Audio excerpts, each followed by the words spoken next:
જવાનું છે ફાઇનલ છે, પણ કઈ રીતનું જવાનું છે ને કેમ જવાનું છે એ મારીને તમારી ઉપર નિર્ભર રાખે છે.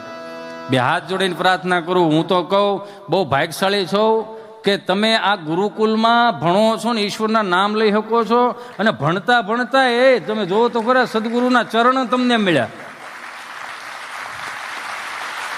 મારો રામ ભલું કરે, મારા બાપુજી પાસે બિશરભાઈ તેવડ નહોતી, નકર એને ઘણું એમ હતું કે આઈપીએસ ઓફિસર થાય. પછી તો મેં કીધું જોયું આઈપીએસ ઓફિસર હેઠે બેઠા છે બધા. એ સદગુરુની કૃપા હોય. હિતેશ અંટાળાના કર્મની તેવડ નથી, આ હવાથી નથી બોલતો, અભિમાનથી નથી બોલતો, પણ જેની કૃપા હોય ને એ બોલાવડાવે. આ એમનેમ ન બોલાયા. હું તો વારે વારે કહું, આ જેટલા પણ બેઠા છો એને કહી દઉં કે આવનારી સંસ્કૃતિનો ભાર તમારી ઉપર છે. ખાલી તિલક ચાંદલો કરવો ને મારો બાપૈયો એ ખાલી મહત્વનું નથી, પણ 1500 વર્ષ પહેલા જેને માથા પાડીને ધડ લડાવ્યા ને એની ચેતના ક્યાંય દુઃખી ન થાય ને એ મારે તમારે ધ્યાન રાખવાનું છે. આ કઈ જેવી તેવી સંસ્કૃતિ નથી, પ્રાચીન સંસ્કૃતિ કે જ્યાં વિશ્વમાં કઈ હતું જ નહીં. તેથી અહીંયા તો મહાભારત ખેલાઈ ગયું હતું યાર. આ તો હવે આપણે બધા એમ કહીએ છીએ કે ઓલા શું કહેવાય, ઓલા નાસા વાળા રોકેટ છોડે હે, એ કે ત્યાં બધું બહુ સારું છે, ત્યાં બધું બહુ સારું છે ને કે તમને ન ખબર, પણ નાસા વાળાને આપણા પંચાંગની જરૂર પડે. લાવ તમે સમજો આખી વાત. બે હાથ જોડીને પ્રાર્થના કરું કે આપણી પાસે ઋષિ મુનિઓ એટલા છે, કોક દી કે એને વાંચો તો ખબર પડે ને. બગડ્યા થોડા બગાડવામાં આવ્યા છે, તમે તો નહીં જ બગડો, એ તો 100% હું બાહે ધરી લઉં છું કે તમે એવા વર્તુળમાં આવી ગયા છો ને કે ત્યાં તમારી 3 પેઢી ન બગડી શકે. લાવો લખી દઉં. હા તો ઠીક છે, મારો રામ ભલું કરે. આ તો અહીંયા છે ને પીડાતા પીડાતા પીડાતા પીડાતા અહીં સુધી પહોંચી ગયા. બધું ચોપડાનું જ્ઞાન ન હોય, થોડુંક છે ને ઠેહે વાગે ને એનું જ્ઞાન હોતું હોય. અહીં ઊંચો પગ લઈ લેવાય, નકર અંગૂઠો ડોહો નીકળી જાય. એમનેમ નથી થતું ને. આ બહુ ભાગ્યશાળી છો. તમે જોવો તો ખરા બધા જ અમે તમારી જેવડા હતા ને. મારો રામ ભલું કરે યાર. 3-4 જણા ટીંગા ટોળે કરીને નિહાળે મૂકવા જતા. એમાં એક બાપા 4 દાદા મંદિરના ઓટલે બેઠેલા હતા ને, આમથી ટીંગા ટોળે કરીને છોકરાઓ લાવતા હોય છે. તો બાપા કહે કે ભાઈ નો ભણ્યા તો કાંઈ નહીં, પણ ટીંગા ટોળે કરીને હું લેવા લઈને જાવ છો? છોકરા બોલાય કે અમારો માસ્તર છે 3 દી ત્યાંથી એ નથી આવતો, એને ઘેરેથી ઉપાડ્યો છે, ખાયલ અમને ભણાવો. એવું તો નથી ને અહીંયા. કેવું પણ આમ જો તમે મજા કેવી આવે તમે યાર, એકાબીજાના મોઢા જોવો તો મજા આવે. એ તો અમે હતા, મારું રામ ભલું કરે. અમારા માસ્ટર સાહેબ એવા ગયા ક્ષેત્રમાં કે હું હમણાં આવ્યો તો વાલિક મિટિંગમાં, ત્યારે હું બોલ્યો હતો. અમે એની પાસે ભીણા, કાકા એની પાસે ભીણા, બાપુજી એની પાસે ભીણા. શાળે વર્ષ સુધી પ્રાથમિક શાળામાં સાહેબોએ નોકરીઓ કરી. બોલો, શાળે વર્ષથી અમે લેસન લઈને ન જાય. અમારું મોટું છે ને તારો બાપે આવો હતો, પણ હવે શું છે, પણ હવે કંઈક નોખા કરો ને શાળે વર્ષ ચાલે. ભાઈ આમાં નામાં રાખજો તમે. એમાં અમારા ગાંધીનગરથી ઇન્સ્પેક્શન આવ્યું એ વખતમાં. તો એ આમ એકોસરી રૂમ હતા બધાના. 2 સાહેબ આમ આવી ગયા આ રૂમમાં, 2 સાહેબ આ રૂમમાં આવી ગયા. અમારા ભાગમાં આવ્યો એક સાહેબ. એ સાહેબે તમને કહો આમ જો આમ આવા હાલ મસ્ત હો, આવી ફાઈન ને, અને બોલા ગોળા ઉપર ન ઓલી ગાગરી ઢાંકી હોય એવું મોટું, આવડું જ મોટું ફાઈન આવડી બધી. ત્યાં આવીને અમને કહે કે ચાલો છોકરાઓ, અમે ગાંધીનગરથી આવ્યા છીએ, તમારા શિક્ષકો તમને કેવું શિક્ષણ અને કઈ રીતનું શિક્ષણ પૂરું પાડે છે અમારે તપાસવું છે. અમે બધા બેઠેલા હતા. ઊભો કર્યો એક ભાઈની કે ઊભો થા, મારે તને એક સવાલ કરવો. એ ઊભો થયો તો એ ગભો ઊભો થયો. ગભો એવો, અમારા બેનો જન્મ ખૂબ નાનપણમાં. એમાં દાંત શું કાઢો હે. નાનપણમાં જન્મ હોય, કારણ કે વેલા ન હોય હાલી મળ્યા. તો એ ગભાને ઊભો કર્યો ને એટલે સાહેબ એવું કીધું, ચાલ ગભા, શું નામ? કે ગભો હોય. કે સારું હાલો, તારો એક સવાલ કરવો છે. કે બોલો. શિવનું ધનુષ કોણે ભાંગ્યું? આટલું કીધું ને ત્યાં ગભો ઢીલો પડી ગયો કે હું તો કાલે આવ્યો જ નહોતો. સાહેબ નથી ખબર. તને નથી ખબર? તો બે જાત બીજાને ઉભો કર્યો. આલે ઉભો થા. શિવનું ધનુષ કોણે ભાંગ્યું? તો તું હામું ને હામું જોવે આમ સાહેબની કે શિવનું ધનુષ કોણે ભાંગ્યું એમ પૂછું. તો એ પાછું આમ માથા ફરેલે છો, ખાટી થાય ખાઈ ગયેલો. કે મારા બોર્ડમાં લખવાની શોખ નથી ભાંગતી, શિવ ધનુષ ભાંગવા હું નવરો છું. સાહેબને લોહરાઈ નાખ્યા ઘડીક વારમાં. એ બે ને બેહેરત વર્ગ શિક્ષકને ઊભા કરી કે તમે ઊભા થાવ અને તમે શું શિક્ષણ પૂરું પાડો? છોકરાઓને ખબર નથી કે શિવનું ધનુષ કોણે ભાંગ્યું? શું કરો છો તમે? ત્યાં તો સાહેબે પણ રાજકોટનો બાબુ માવો ખાધેલો. બાબુ સુનાનો, જાડા સુનાનો, અહીંયા ગોલાફે સડાવેલો. રવો સાહેબ, સારી વર્ષથી આ પ્રાથમિક શાળામાં છું, આના કાકા બાપા બધા મારી પાસે ભીડ્યા, બધા મારી પાસે ભીડ્યા. એટલે કાકા બાપા કોઈ ભાઈ વાળા કોઈ સાંભળતો જ નહોતા. છોકરા ક્યાંથી સાંભળતો થાય? તો તમને નથી ખબર શિવનું ધનુષ કોણે ભાંગ્યું? કોઈ જ શક્ય જ નથી. હેડમાસ્ટર પણ હેડમાસ્ટરને કીધું કે વર્ગ શિક્ષકોને નથી ખબર શિવનું ધનુષ કોણે ભાંગ્યું, વિદ્યાર્થીઓને નથી ખબર શિવનું ધનુષ કોણે ભાંગ્યું, તો શું કરો છો તમે? સરકારી પગાર ખાવ છો? શું કરો છો તમે? આવું 3 વખત કીધું ને, હું કરો. ત્યાં તો હેડમાસ્ટર ચાલુ કર્યું કે હું તો વિચાર કરું. કે હું વિચાર કરો? હું વિચાર એ કરું છું કે અમારી નિહાળે શિવનું ધનુષ લાવ્યું કોણ?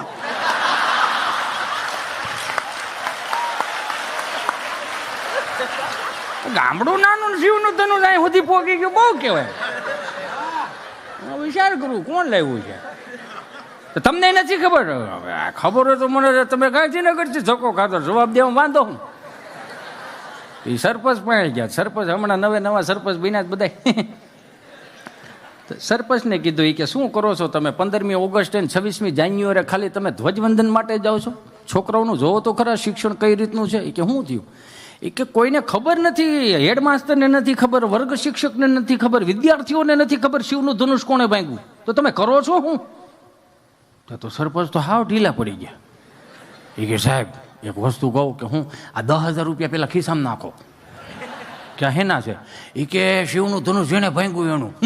અમારા ગામનું નામ સોપડે ન ચડાવતા સાહેબ. એક તો અહીંયા દીકરીઓ કોઈ દેતું નથી ને એમાંય પેપરમાં નામ આવશે. મહેરબાની કરીને કોક ગામના બેલા ફેરવવા આવે એ આપણે નથી કરવું સાહેબ.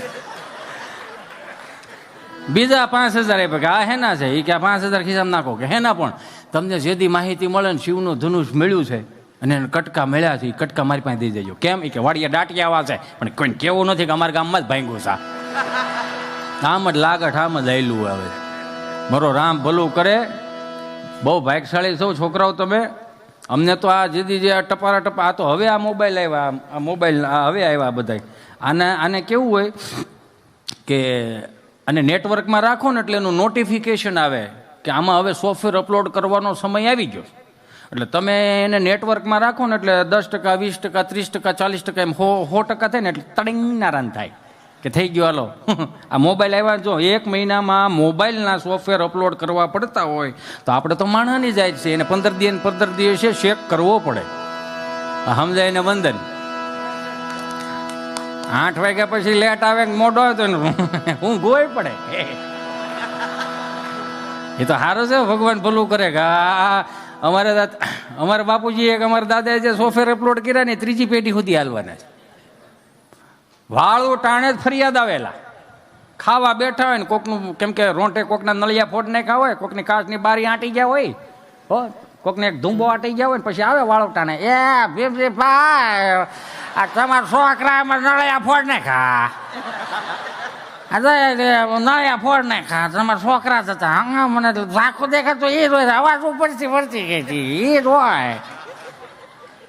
ભીમજી બાપા એવા કે 8માંથી કયો હતો?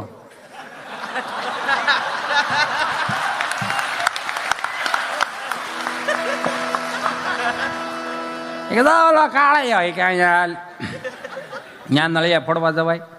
કોઈ નળિયા ફોડવાનો નતો ગયા તો એના નવેડામાં મેં રમતા હતા ને, અમે અમને લઈ ગયો તો રમવા, હું ત્યાં નહોતો ગયો. પછી જે એ આમ અદપ વાળી હોય ને પછી જે સોફ્ટવેર અપલોડ કરે ખાલી એટલું જ કર્યો, એક જ બટન દબાવે. નો આવ્યો અવાજ? હવે આવ્યો. પછી હવે નો, હવે ભલે અવાજ નો આવે. એ અહીંયા તડિંગ નરન મારે ને એને ધોલ કહેવામાં આવે ને અડબૂત કહેવામાં આવતું, જ્યાં લુપ્ત થઈ ગયું છે. હું સમાજને કહું છું, પાછી આવી અડબૂત લાવો અને દેવાનું ચાલુ કરો. એ અહીંયા ફૂડું નારણ ના વાહે મારે અડબૂત, આંખો વીંચાઈ જાય, બે હાથ છૂટા થઈ જાય, ખબર પડી જાય કેટલા ટકા સોફ્ટવેર અપલોડ થયો. હવે એ માયલું કાંઈ ખરું? હવે એ માયલું કાંઈ નથી. તમારા આ માસ્તરે હારા છે, શિક્ષકો જો લડ્ડા જેવા માસ્તર છે. અમારે જમાઈ થાય અને મિત્ર પેલા કટગુંડીની હોટી લે, લીમડાની હોટી, લીલા વાહાડાની હોટી, કટગુંડીની હોટી ને તડંગ થઈને વી જાય. લીલા વાહાડાની હોટી વાળો એમ વળાય. માસ્તર આમ ઉગામે ને ચુમ્મ કરતી એમ સ્માઇલ કરતી આવે, થોડીક ટચ અહીંયા થાય, થોડીક ટચ અહીંયા થાય, ટચ થતી થતી સ્માઇલ દઈને પાછું મગજ હેંગ કરતી જાય. આને સોળવું કઈ રીતે? હવે ઈ માયલું તો અહીંયા કઈ છે નહીં ને. હે તમે વિચાર તો કરો, 50 વર્ષથી 1 રૂપિયામાં ભણાવે ને હજી ભણાવે છે 1 રૂપિયામાં. તમે ઘેરે બાપુજી પાસે માગવા જાઓ તો 2500 રૂપિયાની સ્કૂલ બેગ આવે છે. લ્યો, એ તો સારું છે અત્યારે. કેવું સારું અત્યારનું છોકરું ગમે એમ જો કેવા છે, આમ જો હાય હાય. આમ રૂડા કેટલા લાગે કે અમે આ તમારો રામ ભલું. આ ભણવા જાય તો રૂડા કેટલા લાગે કે અમે આ તમારો રામ. અત્યારનું છોકરું નિહાળે જાય એટલે જો 1000 રૂપિયાના બૂટ પહેર્યા હોય, 400 રૂપિયાના મોજા નાખ્યા હોય, 1000 રૂપિયાનો 2000 રૂપિયાનો સ્કૂલ બેગ હોય, 2500 રૂપિયાનો સ્કૂલ ડ્રેસ હોય. એ સ્કૂલ બેગમાં પાછા 1000 રૂપિયાના સોપડા નાખ્યા હોય. એમાં પાછો એક પાણીનો ભંભો, ઠંડુનું ઠંડુ રહે ને ગરમનું ગરમ એ રહે. અમે બધા હતપમાં મોટા થયા. લખો હતપ, એ ગૂગલનો શબ્દ નથી, આપણા બાપુજીનો શબ્દ છે. એમાં ડોલમાં આંગળા બોળવા જ પડે, કેટલું ટાઢું ને કેટલું ગરમ.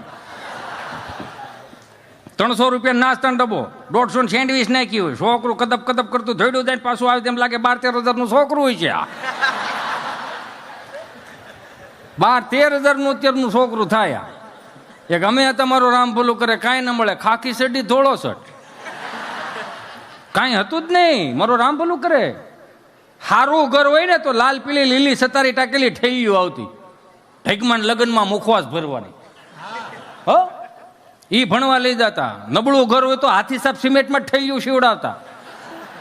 ખેડૂનો દીકરો હોય ને ખેડૂની ઘેરે હોય તો ઇફકો ખાતર, યુરિયા ખાતર, ડીએપી ખાતર, એમાંથી ઠેલીઓ સીવડાવતા, લાંબા નાકાવાળી આમ. અને પછી અમે ભણવા જતા. પુષ્પા તમારું હમણાં આવ્યું, મેં 7મા ધોરણથી આમ હાલતા હતા. અને ડાયલોગ કે મેચ થાય, ઝૂકેગા નહીં. નહીં ઝૂકવાનું થતું જ ને, ઠેલીલા હરી જાય. આ બધું બાપુજીનું છે, પણ રિનોવેશન થઈને આવે. તમે સમજો આખી વાત.